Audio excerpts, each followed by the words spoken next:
Hello, good day and welcome to another episode of Sports Gist here on Decency Sports TV. If this is your first time following us, please like, comment, subscribe and turn on the notification button. My name is Uchenna Eze. It was a sad week for Nigerians as we lost all the competitions ranging from boxing to football. Well, it's all a game of luck, and I can say that luck ran out on us Nigerians this weekend, yes, because it all happened during the weekend. Well, today I have a visitor who will be analyzing the match with me, talking about the boxing, football, everything that went down during the weekend. He will be analyzing the whole thing with me, and his name is Isaac. Isaac is a Chelsea fan, and of course he has a lot to tell us about their match yesterday. You're welcome to the show, Isaac. Yeah, well done. Welcome. How are you today? Welcome to the show. How are you? Fine, I'm doing well. Are you sure you're fine? I'm fine. All right, your team lost to Leeds United yesterday. Yeah, it's just part of the game. Don't worry, we are coming to that. We are definitely coming to that. Yes, before we get to that, we are going to start from what happened in boxing. Okay. Yeah, we are coming to your team losing to Leeds United.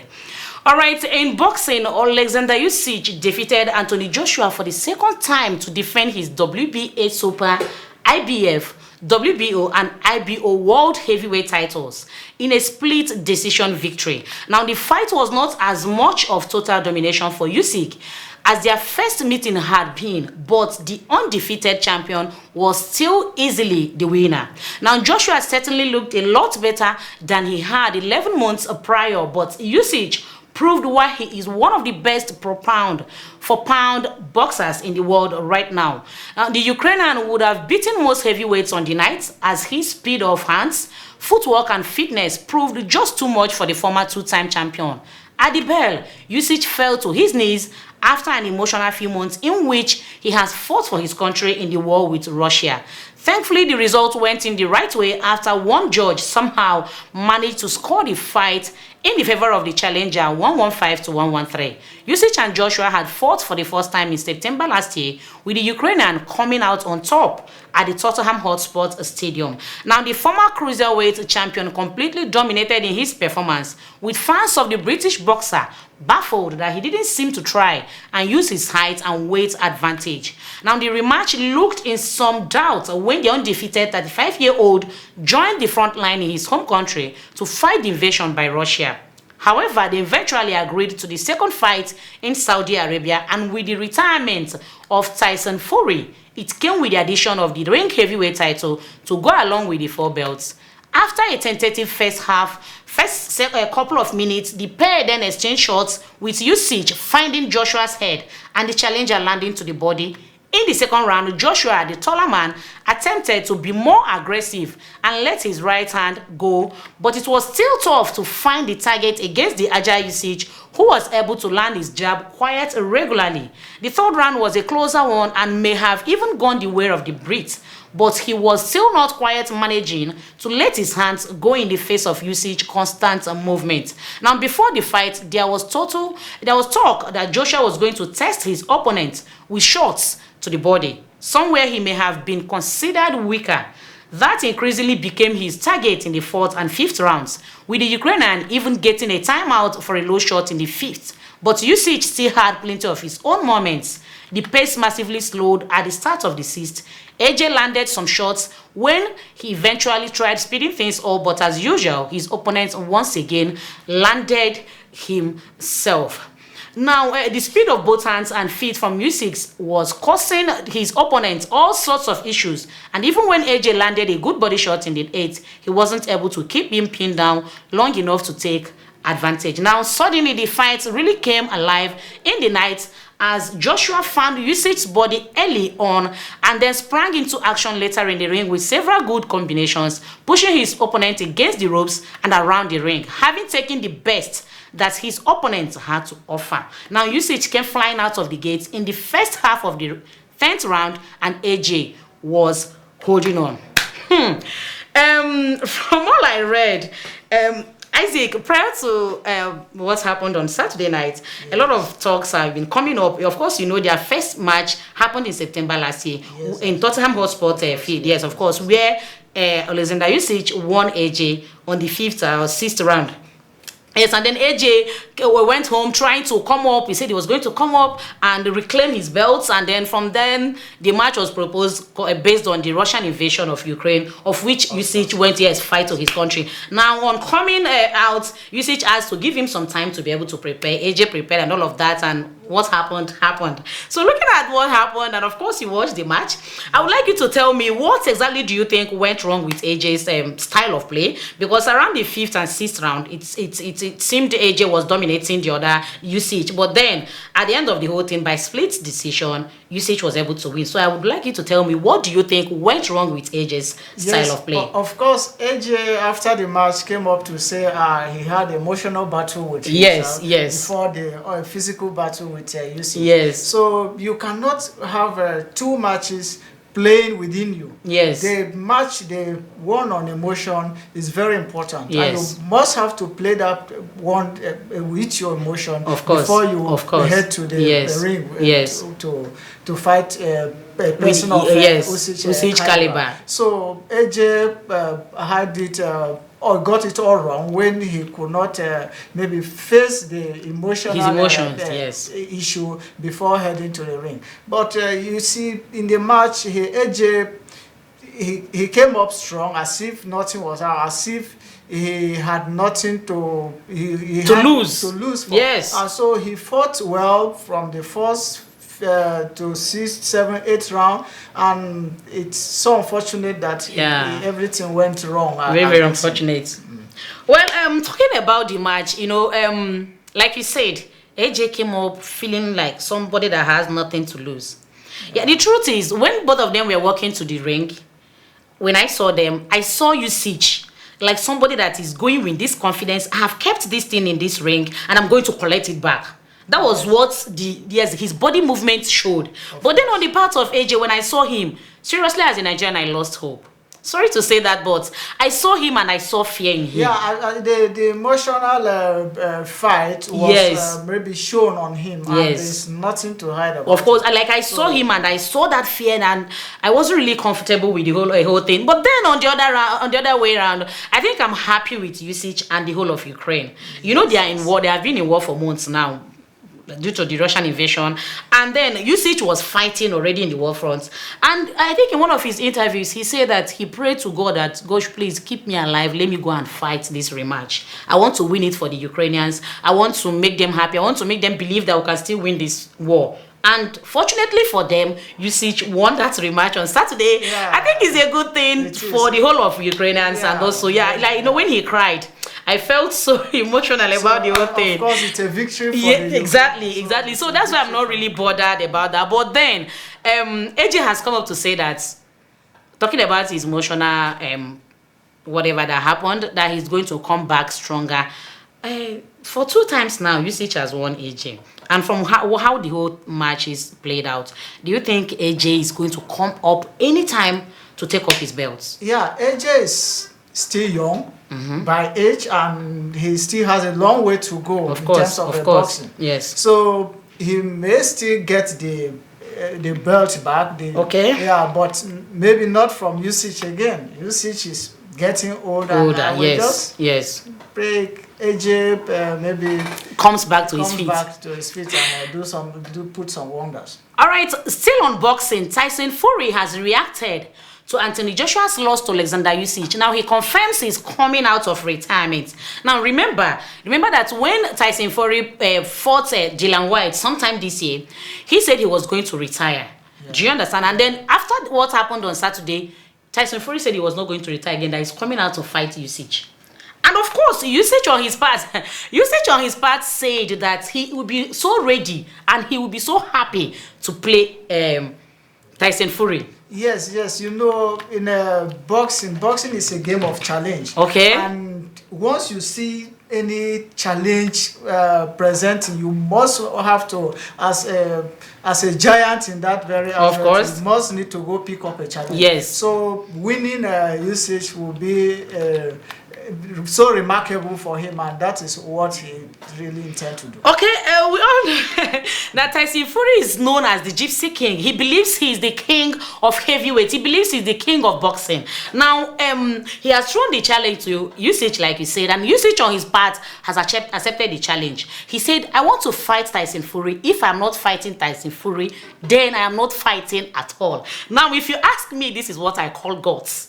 Usage has got enough guts. Like, first of all, we all thought Fury had retired, but then this statement coming from him has really shown that we are yet to watch the best fight ever, like the most interesting fight of all time. And I'm like, I can't really wait to see Usage fighting Fury. I mean, the undisputed and then the undisputed Gypsy King, and then the current heavyweight champion is going to be, the time is not yet here, but I'm sure it's going to be something nobody wants to lose. Yes, everybody is looking forward to that challenge and a competition to watch out for. But you know, people always say that you should take a walk when the ovation is still high. Don't you think it would be a good thing if Tyson Fury can take a walk now? Yeah, taking a walk when the ovation is still high, you know, that one in the competition like that, it's like a war, and you can't take a bow when you've not won the war. Yeah. No, so the ovation will only be taken when the war is over. Yes. So it's still a war on his part, and he intends to take it to the place. All right. It's still a war on their parts, especially Tyson Fury, the Gypsy King, and he intends to take on the opponent, which is Alexander Usyk. All right, so still on boxing, in the lightweight category, our own Kamaru Usman, another person we believed that even if AJ didn't get the win, Usman should get the win for us. Now he got knocked off by Leon Edwards. Before we come to that analysis, I would like to just go through a few things that went around during the competition. Now, following Nigerian Nightmare's shocking defeat to British Leon Edwards in the UFC 278 title fight yesterday, a host of fans have backed Usman will return stronger and better. Now, Edwards sensationally knocked out Kamaru Usman to win the welterweight title at UFC 278 in Salt Lake City, Utah. Now, behind on points in the fifth, Edwards landed a left high kick to stun Nigeria's pound-for-pound #1 fighter. Edwards became the first British champion since Michael Bisping in 2016 and only the second in history. According to him, you all doubted me, saying I couldn't do it. Look at me now. I am from the trenches. I am built like this. I have been doubted my whole life, but look at me now. Well, while reacting to the loss, Usman vows to return and reclaim his titles. According to him, I will bounce back and come out with vengeance, he said in a tweet after the fight. Now, immediately after his tweet, over 10,000 fans swarmed the social media, with many Nigerians showing their support for Usman as they expressed optimism about Usman returning to claim his belt. Now, in beating Usman, Birmingham's Edward avenges his defeat in 2015 and ends the 35-year-old's 15-fight unbeaten streak in the UFC. Now, the Jamaican-born Edwards, who was a big underdog with bookmakers going into the bout, extends his winning streak to 10 since the defeat by Usman 7 years ago. Now, Usman won the first fight by using his wrestling to control the majority of the contest, a tactic Edwards says opened his eyes to weaknesses in his own grappling game. Wow. Isaac, I must say this was really a bad weekend for Nigerians. Yes, I mean, we lost in all fronts. We lost in football, we lost in boxing, and I mean, it didn't really go down well with us. You know, Nigerians, we are emotional people. We saw people pouring out their emotions on social media. Everybody's saying that. But then, the one that shocked me the most is this Kamaru Usman's fight. I never saw it coming. Like, I have always seen it that Usman has this power. He can beat who is Leon. That was the way I saw it initially. But then, the reverse became the case. So, did you see that coming? Yeah, it's a competition, and you cannot write out opponent. The opponent, yes. Yeah, you know, from his outburst now, he said he will be coming back. He will be coming back, not really to face Leon anymore, maybe. Okay. Maybe another person may sprout up, and Collective from Leon. Yeah, and collect it from Leon. Okay. And he on the return will collect from the other person. So it's a competition. You don't just write the opponent out. Well, I think he would want to come back and fight Leon. You know why? Because he had won Leon once, and then Leon now challenged, got the belts back, and I'm sure he would want to. Yeah, of course. In boxing, it's a game of a challenge. Yes. And you challenge, pick up challenge until you get to that retirement age. Yes. Most persons, they feel fulfilled when they retire with the belt. But in other cases, maybe the age is also there to count on you. Yes. So you don't see, you need to, as you pick up a challenge, you need to know that your age too is playing out. Yes. So we just pray he come up stronger to fight Leon before retirement. All right, thank you so much, Isaac. I'm really enjoying this analysis coming from you at this point. All right, guys, at this point we'll be going on a break, and when we come back, we'll talk about all that happened in football over the weekend. Please stay tuned. Hi, my name is Uche. In this part of the world where women are expected to do a certain type of job, I have decided to be different. And that's why I bring to you Decency Sports TV. Here at Decency Sports TV, we bring you loads of sports gist ranging from the Premier League, the Champions League, the La Liga, and the Bundesliga. Join me live every week on YouTube at Decency Sports TV. Let's talk sports.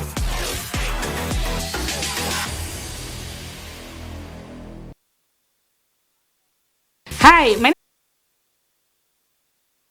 in this part of the world where women are expected to do a certain type of job, I have decided to be different, and that's why I bring to you Decency Sports TV. Here at Decency Sports TV, we bring you loads of sports gist ranging from the Premier League, the Champions League, the La Liga, and the Bundesliga. Join me live every week on YouTube at Decency Sports TV. Let's talk sports.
Welcome back, guys. If you're just joining us, this is Sports Gist on Decency Sports TV. Before we went on break, Isaac, I talked about coming to talk about football and all the things that happened during the weekend. And then one of the things that happened during the weekend is the misfiring Falconets of Nigeria end their campaign with 2-0 loss to Netherlands. Wow. Like I said, it was a bad weekend for Nigerians. It was, yes, from boxing to football. Yeah. But then the Falconets crashed out of the Under-20 Women's World Cup, losing 2-0 to the Netherlands on a day nothing seemed to work for the team. Now, from hitting the crossbar to dominating the entire proceeding and playing virtually the entire second period in the half of the Europeans, the Falconets could not manage to convert the numerous chances that came begging. Now, for some strange reason, it seemed everyone who who wanted to score thought of doing it from a long range, an effort that didn't yield the intended outcome. Even the glimmer of hope that came deep in stoppage time in form of a penalty was overturned after a VAR review to sum up Nigeria's night and to make clear the side luck chose to favor. Now, the lucky Dutch side, who were second best in every aspect, will march on to face Spain in the semi-finals. Wow, Alex, Isaac, like I said, it was a bad weekend for Nigerians, and these Falconets, these guys have really done so well from when they played France to when they played South Korea, down to Canada, and now the Netherlands. They crashed out of the semi-finals, and so if you ask me, I would say that even though that wasn't the results we expected, but then that was a nice outing, because most of these girls, like talking about Flourish, talking about Esther Onyenejide, talking about Abiodun and the rest of them, we were able to see them and see the stuff they were made of. I mean, so the whole world saw what happened, saw how they played their matches.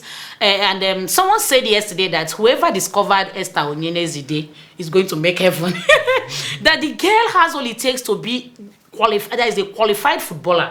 She has all it takes to win Ballon d'Or. She has all it takes to win whatever it is she wants to win at this point. But she is a young girl and she has started doing these wonders. So sorry to Nigerian team, the Falconets, and to Nigeria at large, because it wasn't what we expected. But then I believe that going forward we are going to do better. So what are you to say about the match between Nigeria and Netherlands yesterday?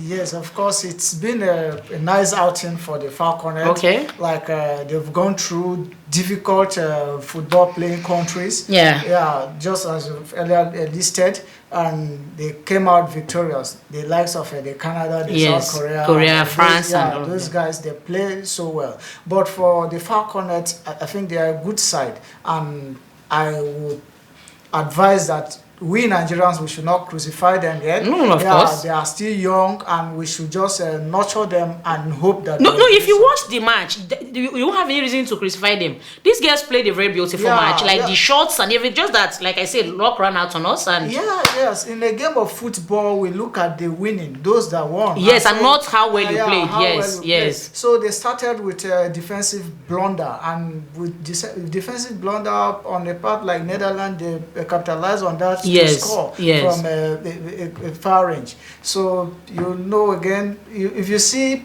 the physique, the physical appearance, these ladies, they are tall, very tall. So it's very hard for the Falconets to get like a cross and not kind of a football on their part. So they were just measured on playing on their foot and pushing from the midfield. So it's so unfortunate that they could not make it, and we are happy about their outing. Of course, we appreciate them. Away from Nigeria, let's talk about what happened in England. You're a Chelsea fan, Isaac. Yes, I am.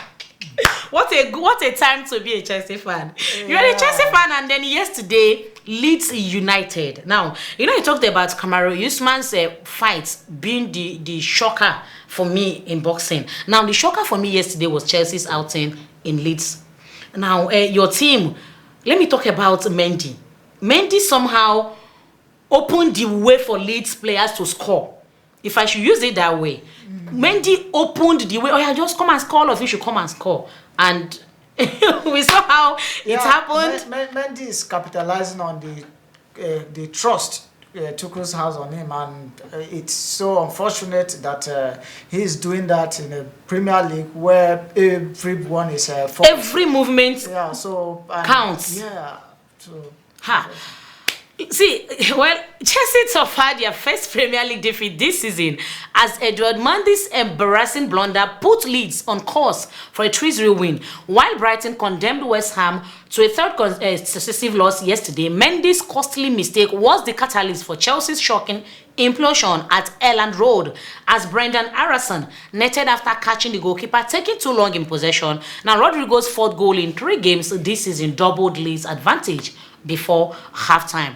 Now, Jack Harrison completed Leeds' first win over Chelsea since 2002 and their biggest against their old rivals since 1995. Adding to Chelsea's misery, their Senegal defender Kalidou Koulibaly was sent off for a second booking after tripling Joe Gerhardt in the 84th minute. Now unbeaten after 3 games, Leeds sits second in the table as boss Jess March built on the momentum established during the club's successful fight to avoid relegation last season. Now, Isaac, still talking about Chelsea, Kalidou Koulibaly was sent out in the 84th minute. Not just that he was sent out, he was red carded, meaning he won't be playing the next match. Yes, and from everything that happened, Chelsea was not just in form yesterday. And of course, since the departure of Antonio Rudiger, the only person that can defend like that for Chelsea is the new Kalidou Koulibaly. And now he's been sent out, he won't play the next match. Now, what can you say concerning Chelsea? I want you to talk about a few things. Now, Chelsea, somebody said that Chelsea plays a demonic football. I don't know what according to him, he said that this 5-3-2 Chelsea plays 5 people at the back, 3 at the midfielder, and then 2 as forwards. That he thinks is a demonic football that is not helping. Now, you're a Chelsea fan, so I want you to be speaking for your club now. What happened? Koulibaly is already out of the way, and then by next match, Chelsea will be playing without him, and of course, Cucurella wasn't informed. A lot of things. So, how do you see the progress of Chelsea going forward into this Premier League? Remember, like I said earlier, every team beefed up their defense, they beefed up their strikers, everything is complete. But Chelsea seems not to have gotten themselves yet. They don't seem to have understood that the season has started. So what can you say about what happened yesterday and again going forward? How do you see the performance of Chelsea? Yeah, you see, it's too early for you to make a prediction that Chelsea maybe is performing poorly. Okay. Yeah, so you can see the transfer market is still on. Okay. But for Chelsea's performance against Leeds, I think it started with a tactical blunder. Tactical blunder in a sense that Tuchel deployed men in a wrong position. Yes. Yeah. So you can see the back four of the James, and you see the midfield. We have 3 midfield. Okay. Then like a 4-3-1-2. Yes. Yeah. So he deployed James as a full defender, and James kind of play is not it's not supposed to be like that. Okay. And he deployed again Loftus-Cheek to play from the flank. Loftus-Cheek is not good at the flank. Yes. So with Chelsea does not have that the number 7. The only person that can fit in for number 7 is James, and he's been deployed as a defender. Okay. So I think the Tuchel's formation of 3-4-3 yes. is better preferred than what he played yesterday. Yeah, the one he played yesterday. Okay. So playing a 4-man defense with James, you have clipped the wing of James. James cannot perform in that this thing. Then Cucurella again, I think he is still trying to maybe fit in. And Leeds on the other part, they play a very fast game. Yeah, the momentum was the same from the beginning. So once they discovered that Loftus-Cheek is playing from the flank, the midfield has become porous. So only Jorginho cannot make it. Of course. So they run routes on the midfield, and they were always, once they move 1-2, they are with the defender. Okay. And that is what caused the Koulibaly's red card. Yeah, so they oppress the midfield, yes. Then they were always on the defender. Yes. So once you allow these people to run the midfield and they are at the defender will tend to make mistakes. Okay. So if the defender is under pressure, the defender will do everything to make sure the pressure is calm. Okay. And that was what led to Koulibaly's red card. Okay. So if there was a good midfield to keep those guys at bay, I think Koulibaly wouldn't have been red carded. Okay. Still talking about Chelsea. We saw Tuchel playing Conor Gallagher yesterday, and we saw how it went. Does it mean that Chelsea cannot build a team whereby if Kante is not around, his absence won't be felt? It was obvious that nobody could fit into the space of Kante. That means whenever he's not around, everything spoils for Chelsea. Is that what it means? I think at a point last season we played without Kante and we succeeded. So okay. I just like I earlier started that it's a tactical blunder. Yes. So Tuchel needs to deployment in the right position so that they will function well. So I think I have to agree with you on this because not even talking about buying players. Buying players is very important because Kai Havertz is not the striker you guys need. He's not the number 9 that can give you what you want. Chelsea had always played without a striker. Fine. So but it's important at this point. If going for Aubameyang that you guys want to go for, or Zaha is the point, buying them is okay, fine. But like you said, your manager should know what to do. He should know how to make use of these players. Chelsea has a squad. It's not that bad. All he needs to do is to just know how to manage these players going forward. And again, talking about Edward Mendy and Kepa, your other keeper. Don't you think it's time you guys give Kepa a second chance? Because it seems Mendy is losing his focus gradually. Yeah, I think I will agree with you to an extent. Because giving Kepa a second chance will be a kind of a shape on the mentality of a Mendy. Yeah, he's just playing the God by almost you just know that this they can't do without me. They want to be fielded, and Mendy Kepa will just be on the bench. So I think if they are being swapped interchangeably, and you know that by Saturday the two goalkeeper will not even know who will be on the court. So if that mentality is being established, I think Mendy will be shaped to function. Okay, I understand you. Okay, before we leave Chelsea, there has been a rumor that your team is considering buying Maguire from Manchester United and then swapping him with Pulisic. What can you say about that? I think every Chelsea fan will laugh at that. It's like buying a goal scorer who will be coming to serve as a defender. Okay. So he's an on-goal scorer, so it will be a very wrong decision. I'm sure that Man U fans won't be happy with what you're saying.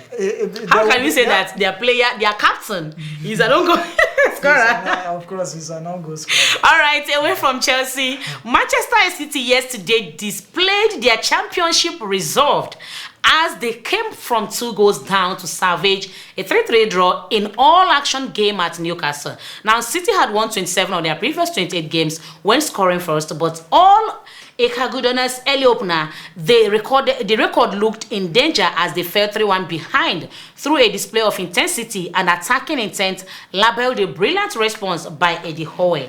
Now, Alan Saint-Maximin made all 3 points of Newcastle's goals as City found it impossible to deal with the winger's pace and power, first crossing from Miguel Almiron to level with a diving header which was initially ruled out of offside by VAR intervention. Now, after running a surging run toward St. Milan, they found Callum Wilson for the second, with the striker beating Ruben Dias before fighting past Ederson. Yesterday's Man City match with Newcastle was another shock, if you ask me. Yes, of course. Nobody saw that coming because prior to the match, I was just saying, these Chelsea fans, the players, I don't even know what they play. Let me just go and watch a good football by Man City. But unfortunately, and to my greatest shock, to my greatest surprise, Newcastle pulled out a very beautiful display. All thanks to Saint-Maximin or something is his name, the guy with dreadlocks. Yeah, Saint-Maximin. Yes, Saint-Maximin is a fighter. Oh my goodness! It's just to show you that there's no small club in the EPL. Premier League. Yes. Yeah, so that's just to show that okay, Maximum. You need to see how Maximum performed. Maximum he carried single-handedly. He carried the team. The 1 point. I'm telling you. So it's really. For Man City, they're a good side. You can see. You can't dispute that. You saw how they came back. All thanks to KDB, Kevin De Bruyne, and the Haaland. They don't see failure to be an option. They don't see defeat to be an option. So and that is what every team should emulate. Yes. That you are failing at this point shouldn't determine what happens the next minute. Yeah. That's one thing Chelsea failed to understand from that Leeds match. Do you understand? When this guy came back, okay, at least by first half, Man City was going 2-1 down, 2-1 down, and then 3-1 already. Yes, fine. And when they came in for the second half, the momentum changed. Haaland kept pushing, and I saw him, with Kevin De Bruyne. My friend was just telling me, it's like you don't know KDB. Once he gets that ball, Man City will equalize, and that was what happened. Seriously, Pep Guardiola has really done a good job with his team. Nobody should underrate Man City for any reason. No.